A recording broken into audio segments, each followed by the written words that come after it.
Aha. Ni vitu gani nasikia hapa mnapanga? Wewe nilikwambia. Uliniambia nini kwa nyumba ya nani? Ni vitu gani Jeff, ni mimi unarushia mikono? Mimi mamako.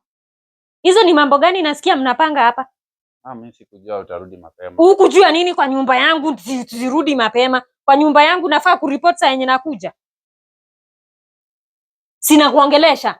Mamako anajua uko tuition. Alinipigia akaniambia uko tuition. Hii ndio tuition. Sio vitu zote madhe lazima ajue. Na shida ni nini ni nini nawasumbua nyinyi? Mnaona mmemmea, mmekuwa na ndevu, mmekuwa wanaume wakubwa sasa. Tuko na form. Form gani kwa nyumba ya nani tena? Face kwa nyumba ya nani ndo nauliza. Mamako anajua kulikuwa na vitu sijui hizo mnaita ni form ama ndo nini? Wewe pia venye unaletanga au venye unaletanga nani anakuulizanga? Gani? Unataka sasa kunini face kwa nyumba yangu? Mamako anajua